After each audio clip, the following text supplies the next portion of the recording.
तो आज का श्लोक जो है वो ये है कि गुरु की उपमा गुरु शिष्य का संबंध और किस तरह से वो प्रभाव डालता है। हम देखते हैं भगवद गीता में अर्जुन का माइंड पूरी तरह से कंफ्यूज, क्या करे प्रभु। बहुत सी आर्ग्यूमेंट हुई और लास्ट में उन्होंने क्या कहा, उन्होंने वो भी कहा कि नहीं प्रपश्यामि ममापनुज्ञात यत् शोकम उच्छोषणम इंद्रियाणाम अवाप्यो भूमाव सपन्नम वृद्धम राज्यम सुराणाम अपि चाधिपत्यम। अर्जुन ने कहा कि पृथ्वी का निष्कटंक राज्य में प्राप्त कर भी लूं फिर भी ये शोक दूर नहीं होगा। तो ये सुनकर हमको क्या सीखना है? हमें ये सीखना है कि अर्जुन को तो पृथ्वी का पूरा निष्कटंक राज्य प्राप्त हो सकता है और क्या बोलते मिल भी जाएगा, लेकिन बोलते कि वो राज्य भी पूरे पृथ्वी का राज्य मेरा शोक दूर नहीं कर सकता। और हम सोचते हैं कि मुझे गाड़ी मिल जाएगी मेरा शोक दूर हो जाएगा, मुझे बंगला मिल जाएगा मुझे शोक दूर हो जाएगा, मुझे पत्नी मिल जाएगी शोक दूर हो जाएगा, मुझे नौकरी मिल जाएगी मेरा शोक दूर हो जाएगा। लेकिन ऐसे शोक दूर नहीं होता। इसलिए ये सब भगवद गीता पढ़ते तो ऐसे पढ़ना है कि अर्जुन तो महान भक्त है। एक पिक्चर चलती है तो सब ड्रामाबाजी होती है, हालांकि पिक्चर में कुछ सीखने जैसा खास होता नहीं है, लेकिन ये अर्जुन हमको सिखा रहे हैं। देखो मैं बोलता हूँ कि निष्कटंक राज्य प्राप्त करके भी मेरा शोक दूर नहीं होगा। और हम देखते हैं कि नए नए आविष्कार हो रहे हैं, मोबाइल का आविष्कार हुआ, नए नए प्लेसेस आविष्कार हो रहे हैं, रॉकेट का आविष्कार हुआ, नए नए ब्रिज बन रहे हैं, कितना सब कुछ हो रहा है। लेकिन उससे शोक दूर हुआ या शोक बढ़ा? शोक तो दूर नहीं होता है और उल्टा बढ़ता है। जिसमें जितना हम लोग अंदर घुसते हैं उतना शोक बढ़ रहा है। दूर होने की बात तो दूर रही, तो हम पूरा गलत ट्रैक पर जाते हैं। ये सुनकर तो हमको रियलाइज होना चाहिए कि हाँ ठीक है, जरूरियात है, पैसे का कमाओ, रहने के लिए घर चाहिए, ठीक है जरूरी है, शादी करो कोई बात नहीं, लेकिन इससे हम सुखी हो जाएंगे। ऐसे तो पूरा बहुनी में व्यतीतानी जन्मानी तव च अर्जुन तानी हम वेद सर्वाणी न तम वेद परम। भगवान के ऐसे तो तुम्हारे अनेक जन्म बीत चुके, हम क्यों नहीं रियलाइज करते यार मेरे कितने जन्म बीत चुके। अनेक अनेक भगवान शब्द यूज करके अनेक अनेक, मतलब कि एक नहीं, हजार नहीं, करोड़ नहीं, अनेक अनेक। हर एक जन्म में हमने क्या किया? शादी की, बच्चे उत्पन्न किए, पैसे कमाए, खाना पीना सोना, यही तो किया, हर जन्म में किया। और हर जन्म में हम संतुष्ट नहीं हुए और इस जन्म में भी संतुष्ट नहीं हुए। कोई बोल सकता है प्रभु पिछले जन्म का याद है? इस जन्म का तो याद है। इस जन्म में तो हमने रियलाइज किया, पिछले जन्म को चलो याद नहीं है कोई बात नहीं, इस जन्म में तो हमने 40 साल बिता दिए, 50 साल बिता दिए, सुख मिला, हमने तो बहुत कुछ प्राप्त किया। घर में सोना पड़ा है, चांदी पड़ा है, एक दो छोटी मोटी गाड़ी होगी, घर होगा, फ्लैट होगा, पत्नी होगी, बच्चे होंगे, नौकरी है, पैसा है, लेकिन हमको सुख मिला। इससे संसार दावानल। रोज सुबह 4:30 बजे इधर क्या होता है? ये संसार दावानल है। दावानल में सब लोग जल रहे हैं और सब लोग जल रहे हैं और सब लोग उपाय भी ढूंढ रहे हैं। ऐसा नहीं कि नहीं ढूंढ रहे हैं, सब लोग इतना मेहनत क्यों करते हैं, इतना परिश्रम क्यों करते हैं सब लोग? क्योंकि ये सोचते हैं हाँ उसके पास BMW है, वो सुखी है, ऐसा उसको प्रतीत होता है। हाँ ये विराट कोहली, इतनी विराट पब्लिसिटी, मैं क्रिकेटर बन जाऊंगा, मेरी भी पब्लिसिटी होगी, मैं भी सुखी हो जाऊंगा, लेकिन वो सुखी नहीं है। अमिताभ बच्चन, हाँ, लेकिन अभी तो बहुत चलता है कि उसके घर में महाभारत हो रहा है। तो कहने का मतलब है कि हर एक व्यक्ति सोचता है कि उसने वो प्राप्त कर लिया इसलिए वो सुखी है, लेकिन उसको जाकर पूछो तो वो दुखी है। तो हम क्यों उसको प्राप्त करने में लगे हुए हैं? उसको पूछो कि जिसने कृष्ण को प्राप्त कर लिया है वो सुखी है, उसको पूछो। जो भगवत धाम में स्थित है और सुखी है, भगवान की सेवा में सुखी है। प्रभुपाद को पूछो, प्रभुपाद के जो सन्यासी महाराज उनको पूछो, उनके पास कुछ नहीं है, ना तो पत्नी है, ना बच्चे हैं, ना गाड़ी है, ना बंगला है, ना कोई घर है, फिर भी वो कितने संतुष्ट है, कितने प्रसन्न होकर नाचते हैं। हम तो नाचते तो भी पराणे नाचिए, हंसते तो भी वो खोखली हंसी होती है, क्योंकि हम पूरे दावानल में जल रहे हैं। और उसमें से निकलने का उपाय भगवद गीता में बताया है। इसलिए अभी गीता मैराथन चल रहा है तो लोगों तक गीता पहुंचाते, इसलिए पहुंचाते कि लोगों को रास्ता मालूम नहीं है। सब लोग चक्की में पीस तो रहे हैं, सब लोग चक्की पीसिंग, लेकिन उसमें से निकलने का रास्ता क्या है वो मालूम नहीं है, वो लोग जानना नहीं चाहते। वो लोग तो सोचते हैं तो ये धर्म अंधश्रद्धा का विषय है, ये तो महाभारत मतलब युद्ध का विषय है। नहीं, ये युद्ध का विषय नहीं है, हमारे जीवन का पूरा फिलोसॉफिकल स्टोरी है। और फिर अर्जुन ने क्या कहा? फिर अर्जुन ने कहा कि भाई ये सब कुछ प्राप्त करके भी वो नहीं होगा तो फिर मैं अब क्या करता हूँ, अभी मैं आपकी शरण लेता हूँ। तो ये है शरणागति। और जब तक व्यक्ति शरण में नहीं जाएगा उसको रास्ता नहीं मिलेगा। इसलिए गुरु की शरण, यहाँ पे जो लिखे हैं ना कि नीचे की काष्ठ लकड़ी, ऊपर की लकड़ी और बीच की लकड़ी। तो नीचे की लकड़ी मतलब क्या है, गुरु। कोई बोल सकता मैं नीचे की लकड़ी गुरु क्यों है? क्योंकि अग्नि जब जलता है तो वो ऊपर नीचे से ऊपर जाता है। तो गुरु से जो ज्ञान आता है ना, तो गुरु में से ज्ञान आता है हमारे पास। और आदि गुरु कौन है? भगवान कृष्ण। गुरु शिष्य परंपरा हम जब देखते हैं तो हम देखते हैं भाई शुरुआत तो भगवान कृष्ण से हुई है। इसलिए मान लो किसी ने गुरु नहीं अभी स्वीकार की है, फिर भी हृदय में तो परमात्मा रूप में गुरु बैठे हुए हैं, तो वो हमको सही रास्ता दिखाते हैं। हरे कृष्ण का जप करो, हर संडे मंदिर में जाओ, भक्तों का संग करो, वो प्रेरणा देते हैं और ऐसे वो गुरु के पास पहुंचाते हैं। जैसे प्रभुपाद जी एक बार न्यू द्वारका में मालिश करा रहे थे, तो मालिश करा रहे थे पीठ पे, तो उतने में एक बिल्ली का बच्चा घुस गया, तो प्रभुपाद की पीठ को चाटने लगा। तो सब शिष्यों ने कहा इसकी इतनी हिम्मत, प्रभुपाद जी के पास पहुंच गया। प्रभुपाद ने कुछ देर तो चलने दिया, फिर शिष्यों को बोला इसको भाई अभी ले जाओ, बहुत हो चुका। तो वो बिल्ली का बच्चे को बाहर छोड़ दिया, एक बार छोड़ा वापस आ गया, दूसरी बार छोड़ा वापस आ गया, तीसरी बार छोड़ा वापस आ गया। फिर वो शिष्य ने वो जो दरवाजे के नीचे कुछ रख दिया कि जिससे वो अंदर ही ना पाए, और वो अंदर नहीं आ पाया चौथी बार। लेकिन वो जब तक प्रभुपाद की मालिश चलती रही तब तक बाहर से चिल्लाता रहा, रोता रहा। तो वहाँ पे लिखते हैं कि वो कितना लालायित था गुरु का संग करने के लिए, हालांकि वो प्राणी जीवन में था, लेकिन वो कितना लालायित था। उसी तरह से हम गुरु का संग करने के लिए, भक्तों का संग करने के लिए उतने लालायित होने चाहिए। जैसे यहाँ पर आते हैं प्रभुपाद के सन्यासी शिष्य, तो भी आते हैं, गोपाल कृष्ण महाराज आते हैं, लोकनाथ महाराज आते हैं, भक्ति विकास स्वामी महाराज आते हैं। हम पूरा दौड़ के आना चाहिए कि ऐसा संग कहाँ मिलेगा, ऐसे सन्यासी कब तक इस धरा पर रहेंगे। हमको पूरा उसका संग करना, और एक संग लव मात्र साधु संग सर्व सिद्धि। कि हमको जो भी सिद्धि मिली, हम रोज 16 माला करते हैं, वो सिद्धि है। भौतिकवादी के लोग बोलते हैं कि प्रभु 2 घंटे माला करते, क्या बात करते हो, टाइम मिल जाता है, कर पाते हो। उनको आश्चर्य होता है, हम व्यभिचार नहीं करते, क्या बात करते हो, हम मांसाहार नहीं खाते, क्या बात करते हो, प्याज लहसुन नहीं खाते, क्या बात करते हो, बाहर का नहीं खाते, क्या बात। उनको ये सब आश्चर्य लगता है। जब कोरोना चल रहा था तब मेरी कजिन सिस्टर रीसर वो रो रही थी, क्यों?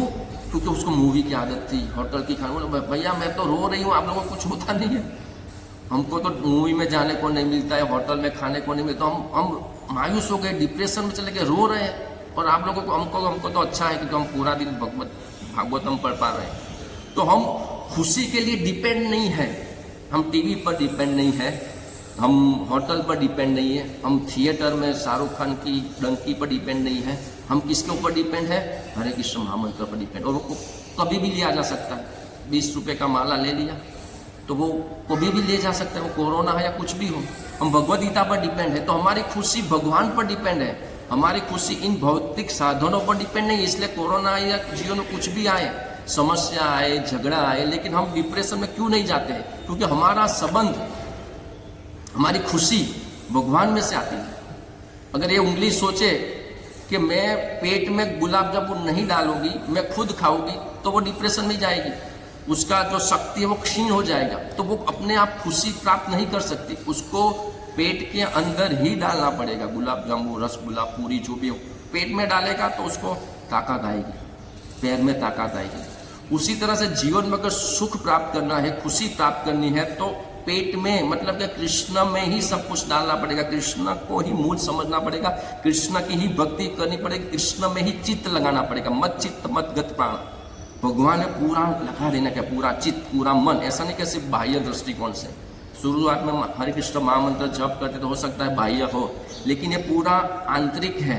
भगवद गीता भागवत में पूरी अंदर की बात है। जैसे दुर्योधन थे तो दुर्वासा मुनि बहुत ही फेमस है श्राप देने के लिए और वरदान देने के लिए। वो जो गुस्से हो जाते हैं, मैं तुम्हें श्राप देता हूँ, तुरंत श्राप दे देते हैं। तो दुर्योधन ने 4 महीने दुर्वासा मुनि की सेवा की, लेकिन उसका पर्पस क्या था कि मेरे पर प्रसन्न हो जाए और इसके द्वारा मैं पांडवों का खात्मा बना दूं, उसको खत्म करना। 4 महीना उसने गुरु का संग किया, 4 महीना उसने गुरु की सेवा की। 4 महीने सेवा करके गुरु प्रसन्न भी हुए। क्या मांगा कि वो द्रौपदी जी जब प्रसाद ग्रहण कर ले उसके बाद वहाँ पर जाओ। बल्कि पूरा षड्यंत्र, 4 महीने गुरु का संग करने के बाद भी उसको दिव्य ज्ञान तो मिला ही नहीं, उसका हृदय का शुद्धिकरण तो हुआ ही नहीं, उसको ये अच्छी भावना तो आई नहीं कि चलो पांडवों के साथ जो दुश्मनी उसको खत्म कर डाले, उसके साथ दोस्ती कर ले, जो भी है। उसका 4 महीना गुरु का संग किया, लेकिन किस चेतना से किया? तो इस तरह से गुरु का संग मतलब क्या? गुरु का संग मतलब के हृदय के शुद्धिकरण के लिए, जन्म मृत्यु में से निकलने के लिए, दिव्य आत्म साक्षात्कार के प्रश्न करने के लिए। गुरु प्रसन्न हो जाए तो गुरु से क्या मांगना है? ये कि उसको खत्म कर डालो, उसका बदला लेना है। गुरु प्रसन्न हो जाता है, गुरु से ये मांगना है कि मुझे कृष्ण की सेवा दो, मुझे कृष्ण की सेवा में लगाओ, मेरे अनर्थों का निवृत्ति कैसे है वो रास्ता बताओ। तो ये मनुष्य जीवन तो हमारा सक्सेस होगा। एक गुरु एक कृष्ण के प्रतिनिधि है। जैसे ये मेरा चश्मा है तो नीचे वो होता है गोल गोल, खाली मैं इतना नजर ऊपर नीचे करने से पूरा फर्क पड़ जाता है। राधा दामोदर के सामने खड़ा हूं, आंखें अगर नीचे कर रहा है तो नहीं दिखेगा, ऊपर कर रहा है, खाली दृष्टि का फर्क है, ऊपर नीचे का फर्क है। उसी तरह कृष्ण है, माया है, बस खाली नजर का फर्क है। कृष्ण पर नजर है, कृष्ण पर फोकस है, कृष्ण पे चित्त है कि माया पर, बस उतना ही है। और कोई जंग नहीं जीतनी है माया के सामने। हमारा चित्त, हमारी चेतना, हमारी वृत्ति किस पर रहती है पूरा दिन? बस भले ही हम जॉब करते हो, बिजनेस करते हो, हम नौकरी करते हो, हम रसोई बनाते हो, कोई प्रॉब्लम नहीं है। वो सब हमको अड़चन रूप नहीं है भगवत धाम जाने के लिए। हमारी वृत्ति अड़चन रूप है, हमारी इच्छा अड़चन रूप है। हम क्या सोचते हैं, हम क्या चाहते हैं, क्योंकि भगवान तो हृदय में बैठे हो, सब कुछ देख रहे हैं। तो भगवान तो जानते कि भाई ये तो मुझे चाहता ही नहीं है। वो रास्ते पे जाते जाते उसकी नज़र खराब रहती है, तो मुझे तो कोई नहीं दिख रहा है, लेकिन भगवान तो देखते हैं कि भाई तुम क्या देख रहे हो। तो पूरा प्रगति कैसे होगा? पूरा प्रगति तब होगा कि जब 2400 घंटे, भले ही हमारे अभी शुद्धिकरण नहीं हुआ है, भले ही भगवत प्रेम प्राप्त नहीं हुआ है, लेकिन पूरा दिन एक मेंटालिटी, एक वृत्ति, एक भगवान के साथ आदान प्रदान तो बना ही रहना चाहिए। और जब वो दुर्वासा मुनि गए वहां पर तो क्या हालत हुई? युधिष्ठिर ने कहा आओ आओ, आपका स्वागत है, चलो हम प्रसाद की तैयारी करते हैं। तो हम स्नान करके आते हैं, ठीक है, आपका प्रसाद लेते हैं। और जब आए तो द्रौपदी ने प्रसाद ग्रहण कर लिया था। अब सूर्यदेव का जो वरदान था, अब तो वो प्रसाद निकलेगा नहीं। कितना भयंकर सिचुएशन, श्राप का पूरा तैयारी कर दिया था दुर्योधन ने कि ऐसा षड्यंत्र के खत्म ही। लेकिन द्रौपदी जी को मालूम था, क्योंकि उन्होंने भगवान पर पूरा श्रद्धा, पूरा विश्वास, हालांकि सभी पांडवों को था, लेकिन द्रौपदी को तो अनुभव हुआ था। और जब दुशासन ने चीरहरण का प्रयास किया था तब उनको पता था मेरा प्रयास से तो कुछ हुआ ही नहीं था, तब मैं तो पूरी हार गई थी। तब उन्होंने बहुत प्रयास किया था, फिर लास्ट में सोचा कि भाई अभी तो कुछ रास्ता नहीं बचा, मेरे सभी ये 5 है पति, लेकिन वो कुछ नहीं कर सकते। तब एकमात्र शरण कृष्ण की ही बची है। तब उन्होंने जब कृष्ण को पुकारा, पूरा इन्वॉल्वमेंट, पूरी चेतना, पूरा 100% कृष्ण पर डाला, पूरा 100%। तो उन्होंने सोचा कि भाई अभी तो मुझे राज पता पड़ गया कि भाई कृष्ण ही सब कुछ है, और तो मैं अभी ये संकट है दुर्वासा मुनि वाला। तो उन्होंने सोचा ठीक है, कृष्ण का स्मरण और पूरी चेतना से जब कृष्ण को पुकारा तब कृष्ण तुरंत हाजिर, लाओ अक्षय पात्र। अभी इतने महान सती स्त्री, हम हमारे घर में बर्तन में भी जहाँ हम देखते कि भाई कुछ रह ना जाए, तो ऐसा कैसे मुमकिन है कि वो बर्तन में कुछ था दादा जो भगवान ने ग्रहण किया, दुर्वासा मुनि संतुष्ट हो गए। मतलब कि ये हमारी खुशी, हमारा सुख, हमारी सभी समस्याएं एकमात्र कृष्ण की शरण में जाने से ही सॉल्व होगी। और कोई रास्ता नहीं। अगर ये दुनिया वाले जान जाए, पूरा विश्व जान ले, तो पूरा विश्व वैकुंठ बन जाए। ये सब करने की कोई जरूरत ही नहीं है। सिर्फ भगवान की शरण में जो हर व्यक्ति जाए, हर एक देश का नेता ये सोचे कि सबको कृष्ण भावनामृत बना ले, सबको भगवत चेतना में बना दे, तो ये पूरा जगत बदल जाएगा। चलो जगत को बदलने की बात तो छोड़ो, अगर हम अपने आप को बदल दें, अगर हम हमारे परिवार को बदल दें और हर एक व्यक्ति ऐसा सोचे, तो पूरा विश्व बदल जाएगा और हम सुखी हो जाएंगे। हम लोग सुख ही चाहिए ना, हमको क्या चाहिए? हमारा हर एक प्रयास सुख के लिए होता है। कोई व्यक्ति इंद्रियों भोग में लगा है, क्यों लगा है? वो बेचारे पे दया आती है, और हम रास्ते में देखते कि वो दारू पी के रास्ते में पड़ा हुआ है। क्यों पड़ा हुआ है? उसने ऐसा सोचा कि दारू पीने से मैं सुखी हो जाऊंगा। उसको बहुत ही टेंशन है, उसको तनाव है, वो दुखी है। तो उसने किसका सहारा लिया? दारू का सहारा लिया कि दारू पीने से मेरे दुख दूर हो जाएंगे। वो लोग सिगारेट का सहारा लेता है, कोई ड्रग्स का सहारा लेता है, कोई व्यभिचार का सहारा लेता है। लेकिन हर एक व्यक्ति दुख में से छूटने का तो प्रयास कर रहा है ना। हर एक व्यक्ति क्षणिक या टेम्पररी या परमानेंट सुखी तो ढूंढ रहा है। लेकिन कोई दारू में ढूंढता है, कोई स्त्री में ढूंढता है, कोई पुरुष में ढूंढता है, कोई पैसे में ढूंढता है। लेकिन उसको पता नहीं कि वो सुख कृष्ण में है। हरे कृष्ण महामंत्र में है। हरे कृष्णा कृष्णा कृष्णा हरे हरे, हरे राम राम राम हरे हरे। तो यहाँ पर जो मेन पॉइंट है कि जब अज्ञान का अंधकार जलकर राख कर दिया जाता है तो अज्ञान का खतरनाक जीवन में समूल नष्ट हो जाता है, तब पूरे ज्ञान से अपने सही स्वार्थ के लिए कर्म कर सकता है। तो ये जब हम गुरु है, काष्ठ रूपी शिष्य है, और बीच में जो लकड़ी वो क्या है? गुरु का उपदेश है। तो हमने गुरु तो कर लिया, चलो हमने दीक्षा भी ले ली, लेकिन गुरु का जो उपदेश है उसका हम पालन नहीं करें तो दिव्य ज्ञान प्रकाशित नहीं होगा। तो दिव्य ज्ञान प्रकाशित करने के लिए गुरु जो बोलते हैं, और सबसे इंपॉर्टेंट तो है 4 नियम 16 माला जप। इसके अलावा भी गुरु बहुत कुछ कहते हैं। प्रभुपाद जी ने अपनी हर एक बुक्स में अपना आदेश, अपना उपदेश प्रभुपाद जी ने लिखा हुआ है। हम भी जिस गुरु से दीक्षा ग्रहण करते हैं तो गुरु हमको आदेश देते हैं, गुरु हमको उपदेश देते हैं कि हर रोज प्रभुपाद जी की पुस्तकें पढ़ो, आधा घंटा प्रभुपाद की पुस्तकें पढ़ो, 1 घंटा प्रभुपाद की पुस्तकें पढ़ो। ये सब गुरु का आदेश है। तो अगर हम वो आदेश का पालन नहीं करते हैं तो वो ज्ञान का अग्नि कैसे प्रकट होगा? तो इसलिए ज्ञान का अग्नि प्रकट करने के लिए जो गुरु बोलते हैं वो उपदेश को मानना बहुत ही जरूरी है, उसका पालन करना बहुत ही जरूरी है। कोई बोलेगा प्रभु 4 नियम पालन करने से कृष्ण मिल जाएंगे, 16 माला करने से मिल जाएंगे। हाँ, मिल जाएंगे, क्योंकि गुरु की वाणी है, गुरु का उपदेश है, शास्त्र का उपदेश, तो मिल जाएगी। जैसे हम अभी 2020 चल रही थी, वर्ल्ड कप चल रहा था, तो घर में बैठे बैठे कैसे देख सकते हैं? क्या सिस्टम है को टीवी में दिखता है हमारे सामने, और कहाँ पे ऑस्ट्रेलिया में खेला जा रहा है, कहीं भी खेला जा रहा है, लेकिन हम घर में बैठकर देख सकते हैं। कैसे देख सकते हैं? आकाश में जो भी तरंगे हैं उसको डिश या चैनल के माध्यम से वो उसमें आता है, तो हम हमारी शक्ति से थोड़ी देख सकते हैं। वो एक इंस्ट्रूमेंट है, एक यंत्र है जिसके द्वारा हम देख सकते हैं। मोबाइल है, वो अमेरिका में कोई व्यक्ति और हम इधर से बात कर सकते हैं। कैसे बात कर सकते हैं? एक यंत्र है जिसके द्वारा वो कनेक्ट होता है, जो भी है। तो उसी तरह से पूरे विश्व में, पूरे ब्रह्मांड में कृष्ण की शक्ति फैली हुई है, भगवान का नाम फैला हुआ है, भगवान का लीला, भगवान का रूप सब जगह पे विद्यमान है। लेकिन हमारे पास अभी वो यंत्र नहीं है, तो वो गुरु एक माध्यम है। जैसे एक यंत्र है, एक टीवी है, जो डिश है, उसके माध्यम से हमको मैच दिखता है। उसी तरह के गुरु के माध्यम से, गुरु के उपदेशों का पालन करने से वो भगवान की लीलाएं दिखती है, भगवान कृष्ण से मिलन होता है। और वो गुरु का उपदेश बहुत ही इंपॉर्टेंट है। बाकी भगवान गुरु को तो हर जगह कृष्ण दिखते हैं, हर जगह कृष्ण की लीलाएं दिखती है। हम देखते हैं कि प्रभुपाद जी कृष्ण के साथ बात करते थे। तो वो गुरु एक सामान्य व्यक्ति नहीं होता है, वो भगवान का प्रतिनिधि होता है, भगवान से साक्षात अभिन्न है, ऐसा समझना चाहिए। तो वो गुरु जब हमको उपदेश देते हैं और उपदेश का हम जब पालन करते हैं तब हमको भगवान से मिलन होता है।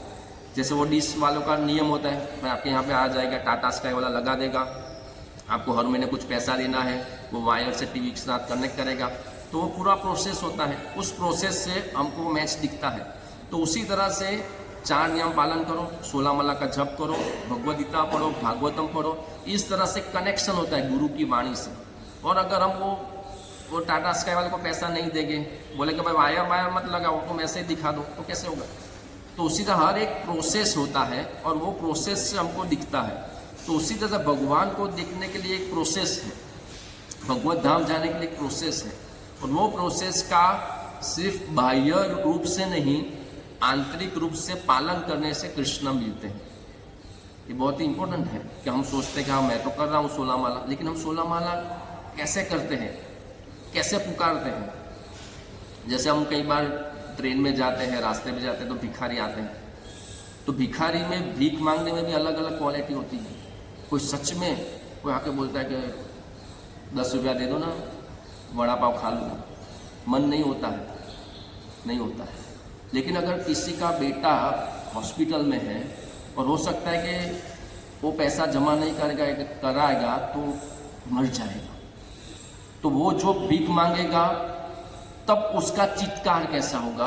और जिसके पास बैलेंस पड़ा हुआ है, जिसको पैसे की ज़रूरत नहीं, खाली वड़ा पाव खाने के लिए पैसा मांगेगा, दोनों के मांगने में फ़र्क होगा कि नहीं होगा। एक का बेटा मर रहा है और इसलिए भीख मांग रहा है कि मेरा बेटा बच जाएगा, और वो कैसे रोते रोते कैसे पुकारते पुकारते मांगेगा। और एक के पास बैंक में बैलेंस पड़ा हुआ है, खाली वड़ा पाव चाय पीने के लिए भीख मांग रहा है। दोनों में भीख मांगने में ज़मीन आसमान का फ़र्क होगा।